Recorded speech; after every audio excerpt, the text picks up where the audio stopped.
Hello YouTube, my name is Dragonheart, the Prince of Wales, and welcome to another Dragon's Lair video. It's been a long time since I've done one of these, so I thought we may as well do one. A lot of stuff has happened on my channel, a lot of stuff I want to talk about. The very first thing I'm going to talk about is quite a controversial thing, and lots of people have been picking up on it over the past few weeks. It's been more prominent now since I've returned to YouTube than it has been ever. Basically, the story is about sort of 7, 8, 9 months ago. We're looking at sort of the end of 2015, going over into 2016, really. I started to pick up quite a lot of dislikes on my channel and on my videos. And at first, it wasn't that noticeable. I mean, most people get dislikes on their videos anyway. You always pick up dislikes. It happens. I was getting like 4 or 5 dislikes. And I'd get them within like a day or so, or within a few hours or so of my videos.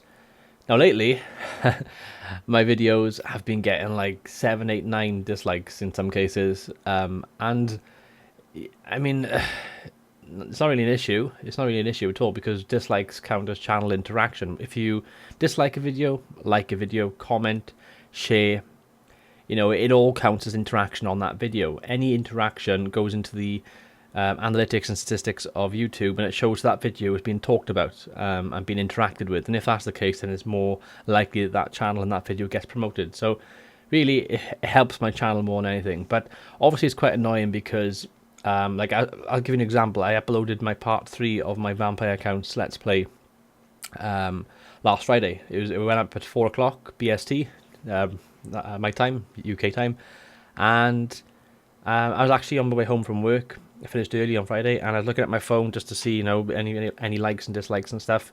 And I think I had like a like or two likes within like the first few minutes of going up. People just tuned in straight away to watch it, and then literally within 10 minutes, I had 5 dislikes. And the video was like 20 minutes long, so it's like, what? People are not watching all the way through it, just disliking it all the time. And if you go through my channel list and all my videos, you'll see that every single video, in some cases, the dislikes are even above the likes for some of them. It's just really sort of annoying because, why be pathetic? Why do that thing? Haven't you got anything better to do? I'm looking at you, But like I said, it doesn't really hinder your channel or anything. I mean, I could be a total wimp and just turn off all my likes and dislikes and stuff, and but where's the fun in that? It's like when people have criticism and stuff and then they turn off the comment section. Well, it's YouTube, it's open to criticism. If you're not happy to be open to criticism, then don't do it, sort of thing. And obviously, I always believe that as far as like my videos go and my commentary and everything, I'm always looking at ways to improve and make myself better and more presentable. I feel like I've done that a hell of a lot over the past year compared to my first sort of 2 years on YouTube. I feel like I'm a much more accomplished and well-rounded online presence, and I guess you could say performer, commentary, whatever, all of it. It's all a lot better than what it used to be. So yeah, that's quite annoying, obviously, but hey, that's what happens. So that's the first thing I wanted to talk about in today's update video. The next thing is going to be Warhammer, because it's out. It was out last Tuesday, the 24th. It's been out nearly a week now. I'm recording this on the 30th, so it gives you an idea of the time span that I'm talking about this game. And it is quite good. It's quite a good game. I'm just going to bring up my Steam just so I can verify how many hours I actually have on Warhammer when it loads up. There we go. So I've actually played 15 hours on Warhammer thus far, which probably isn't that much compared to some people. I mean, on my Steam list, I've got 44 friends who play Warhammer. I mean, I'm not the lowest on there, but I'm near the bottom.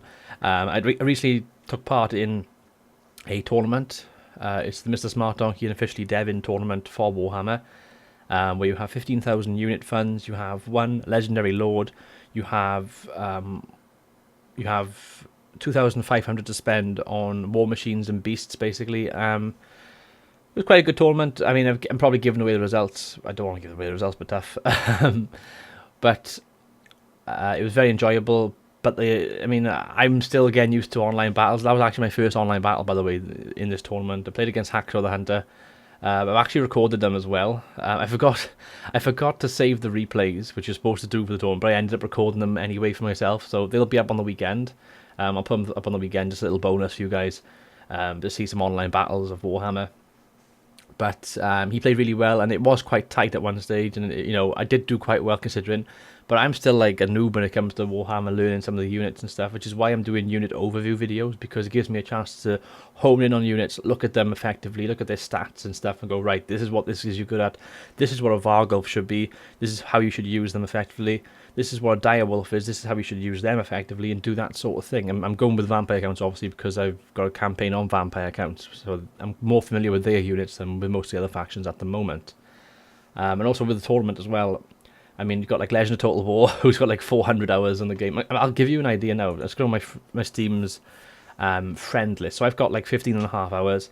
Haxo currently has 97 hours. We've got Crimson Gamer, who has 28 hours. Last Rebel Gaming's got 16, so slightly more than me. Mr. Smart Donkey's got 78. Sunjetsu's got 51. Rexasaur's got 29. Lionheart has 65. Overkill got 66. Warrior of Sparta got 72. You know what I mean? So it tells a story. Most of the YouTubers that I talk to and know and are in the tournament, they've all got a lot more hours than me. I mean, Legend's got like 400 hours. It's absolutely... But actually, no, he's got more than that now. He had 400 when I last looked. He got 541 hours on the game. Obviously, most of them had early access, and they put a lot of hours in beforehand. I was watching a couple of Legend of Total Wars campaigns. They're really good, by the way. If you're looking for top level campaign play, exploitations, balls deep kind of gameplay, that sounds dirty as hell. Watch Legend. I mean, I didn't really used to watch Legend that much. I've always been aware of him in Total War, but I never used to watch him that much. But I've started watching his Warhammer campaigns, and they are really, really good. But he said in one of his videos that he didn't want to just start a campaign. He wanted to put a lot of hours in first. I think he had like 300 hours on the game before he even started recording. So, that just shows how intense he is. But fair play, they're in the tournament. The tournament will be on Mr. Smart Donkey's channel. All the replays get sent to him. Fortunately, Haxo said to me that your last battle is an autosave. So what I did, I autosaved the other battle, the last battle I was in, and send that to Mr. Smart Donkey. So we've got one battle from my perspective in the tournament that you'll hopefully see. But you'll see things from my perspective anyway on the weekend, because they'll be up. So you'll see some online battles, and I'm hoping to do more soon as well. Gladiator Gamer, who's recently returned to YouTube, has got in contact with me via Twitter, and he's asked me for some online battles. So I'm going to try and arrange that. And if you guys want to have some online battles with me as well, then by all means let me know, and we'll try and organise that. I had some online battles the other day, which I'm probably going to... Well, I didn't record them, but I got the replay for one of the battles saved, so I might go back, do some commentary over that, and upload that at some stage, and show the online battle from a replay perspective. And that was myself and Haxo the Hunter versus Faceman and Last Rebel Gaming. So we got some co-op online commentary stuff. Well, not commentary, because obviously it's a replay, but we were on my Discord chilling, having some online battles. It was fun.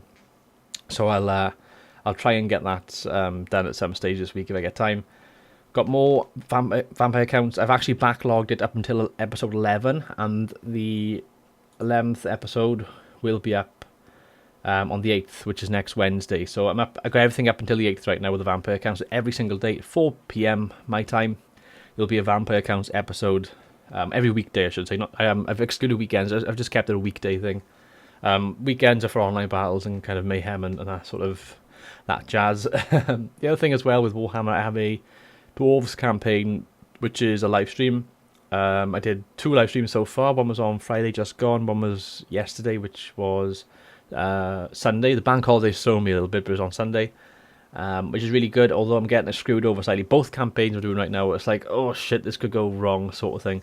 It was weird because the Dwarves campaign, I got fucked over so much in the stream, but I ended the stream in a much better position as far as how many provinces I owned because of Confederation. So it's like, this is going good, but in a bad way, or it's going bad, but in a good way. So couldn't quite work it out.